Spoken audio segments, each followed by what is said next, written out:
بسم اللہ الرحمن الرحیم۔ السلام علیکم ورحمۃ اللہ وبرکاتہ۔ ایک دفعہ کا ذکر ہے کہ فرانس کی ایک جیل میں قیدیوں کے ساتھ بہت سخت طریقے سے پیش آیا جاتا تھا۔ اسی جیل میں ایک قیدی تھا جس کا نام ارشد تھا، اور اس سے بہت ہی لمبے عرصے کے لیے قید کی سزا دی گئی تھی۔ جیل کے نگرانوں کا معاملہ اس قیدی کے ساتھ مختلف تھا۔ وہ اس کے ساتھ نرمی اور احترام سے پیش آیا کرتے تھے۔ باقی قیدی بہت حیران ہوتے، یہاں تک کہ سب نے یہی گمان کر لیا کہ ارشد جیل والوں کا ایک ایجنٹ ہے اور وہ ہماری بات ان تک پہنچاتا ہے، اسی لیے نگران اس کے ساتھ برا سلوک نہیں کرتے۔ دوسری طرف ارشد ہمیشہ قسمیں کھا کھا کر انہیں یقین دلاتا کہ وہ صرف اور صرف ان کی طرح کا ایک عام قیدی ہے اور جیل کے نگرانوں کے ساتھ ان کا کوئی تعلق نہیں، مگر باقی قیدی اس کی بات کو جھوٹا سمجھتے اور کہتے کہ اگر تم جاسوس نہیں ہو تو پھر ہمیں اس بات کا سبب بتاؤ جس کی وجہ سے نگران تمہارا احترام کرتے ہیں اور تمہارے ساتھ اچھے طریقے سے پیش آتے ہیں۔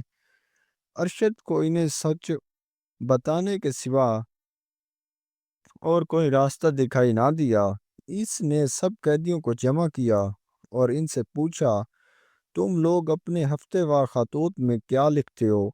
سب نے کہا، ہم ان نگرانوں کی سختی، اپنے ان سے نفرت اور ان معلوم نگرانوں کے اپنے اوپر ڈھائے جانے والے ظلم کو لکھتے ہیں۔ ارشد مسکرائے اور کہا، مگر میں اپنی بیوی کو لکھے جانے والے اپنے ہفتے وار خطوط کے آخری سطور میں نگرانوں کے حسن و سلوک کے بارے میں لکھتا ہوں، حتیٰ کہ بعض نگرانوں کے نام لکھ کر ان کی تعریف بھی کرتا ہوں۔ قیدی کی ارشد کی بات سے بہت حیران ہوئے۔ ان میں سے ایک نے بہت غصے سے کہا، اس سبب کا تمہارے ساتھ اچھے سلوک کا کیا تعلق ہے؟ حالانکہ تم نگرانوں کے سر ظلم سے واقف ہو۔ یہ سچ ہے کہ وہ عقل مندوں ہمارے خطوط جیل سے اس وقت تک باہر نہیں جاتے جب تک نگران انہیں پڑھ نہ لیں۔ وہ لکھی جانے والی ہماری چھوٹی بڑی بات سے آگاہ ہوتے ہیں۔ اگر تم لوگوں کی نفرت کے بارے میں بھی جانتے ہیں، اب تم لوگ اپنے خطوط لکھنے کا طریقہ بدلو، پھر دیکھو کیا ہوتا ہے۔ اگلے ہفتے سے قیدی بہت حیران ہوئے کہ نگرانوں کا سلوک ارشد سمیت تمام قیدیوں کے ساتھ بہت ہی برا ہو گیا۔